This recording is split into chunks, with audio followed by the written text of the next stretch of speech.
Praise the Lord कलीसिया, जो आज के भक्तिपूर्ण संदेश का शीर्षक है मसीह के सैनिक। आइए हम वचन की ओर बढ़ते हैं। दूसरा तीमुथियुस की पत्री 2 अध्याय 3 से 4 वचन में आपके सामने पढ़ता हूँ। यातनाएं झेलने में मसीह यीशु के एक उत्तम सैनिक के समान मेरे साथ आ मिल।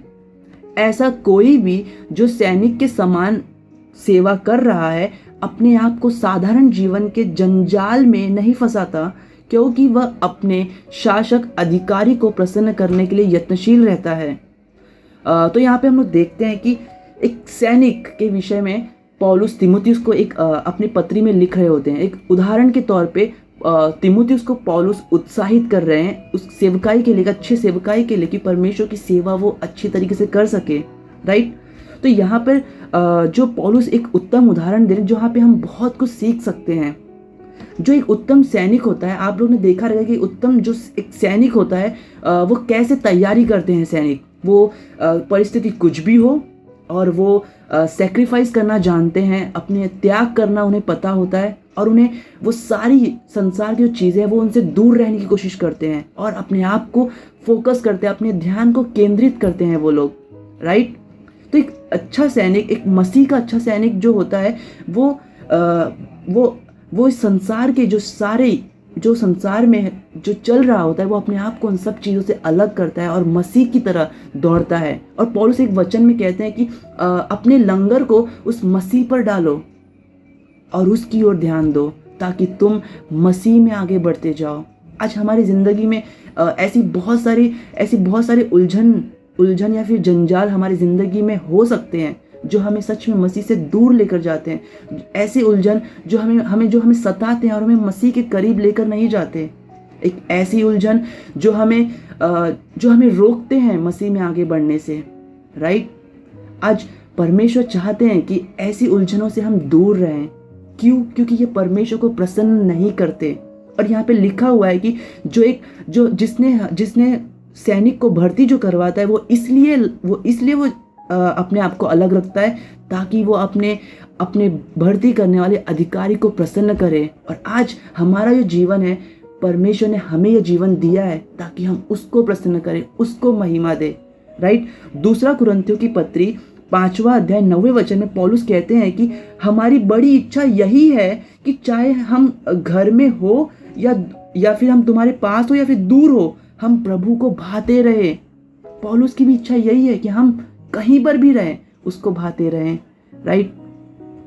आज और हम लोग तो फिर हम जब इन उलझनों के बारे में देखते हैं, ये जो भटकाने वाले जो उलझन है, इन सब चीज़ों से हम कैसे दूर रह सकते हैं, उपाय क्या है आखिर।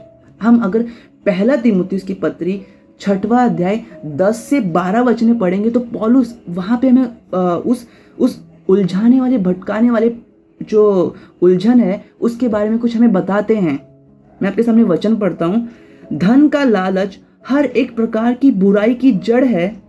कुछ इसी लालच में विश्वास से भटक गए और इसमें उन्होंने स्वयं को अनेक दुखों से छलनी कर लिया है।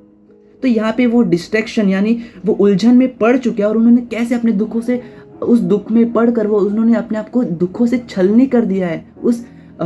ये एक हमें दिखता है यहाँ पे कि एक जो हमारी ज़िंदगी की जो उलझन है वो किस तरीके से हमारी ज़िंदगी को प्रभावित कर सकते हैं, वो यहाँ पे प्रभाव यहाँ पे दिखाते हैं पौलुस। और वो आगे के वचन में कहते हैं, परंतु लेकिन तुम जो परमेश्वर के सेवक हो, इन सब से दूर भागो और सच्चाई, परमेश्वर भक्ति, विश्वास, प्रेम, धीरज और विनम्रता का पीछा करो। अपने विश्वास का कठिन संघर्ष करो। उस अनंत जीवन को थामे रखो जिसके लिए परमेश्वर ने तुम्हें बुलाया और जिसे तुमने अनेक गवाहों के सामने अंगीकार किया है। तो यहाँ पर हम लोग देखते हैं कि पौलुस जो है उन्हें बने रहने के लिए और मसीह में अपने आप को उस संघर्ष में, उस युद्ध में, उस आत्मिक युद्ध में बने और लड़ने के लिए उत्साहित कर रहे हैं और एक योद्धा के समान मसीह की ओर ध्यान केंद्रित करते हुए जीने के लिए उत्साहित कर रहे हैं हमें। और उन सारी जो उलझाने वाली चीज़ें हैं जो हमें मसीह से दूर लेकर जाती है, उनसे दूर रहने का वो उपाय देते हैं इस वचन में कि प्रेम, सच्चाई, परमेश्वर भक्ति। राइट। तो आज आप और इस सुबह के समय आप और हम इसके विषय में प्रार्थना कर सकते हैं कि परमेश्वर हमें अपना अनुग्रह दे, हमें अपने सामर्थ्य दे और हमारे भीतरी मनुष्यत्व को बलवंत कर हमें वो धीरज दे परमेश्वर कि हम उस सारे उलझाने वाले पाप से अपने आप को अलग करें और इस संसार की जो चीज़ें हैं, उन जो उलझाने वाली चीज़ें हैं, उनसे हम दूर रह सकें और एक उत्तम योद्धा के समान हम अपने भर्ती कराने वाले यानी अपने परमेश्वर को खुश कर सकें। और यही पौलुस की भी मनसा है और हम सब की भी मनसा यही हो कि हम अपने भर्ती कराने वाले यानी परमेश्वर को प्रसन्न कर सकें। आमीन। और ये कठिन हो सकता है लेकिन असंभव नहीं।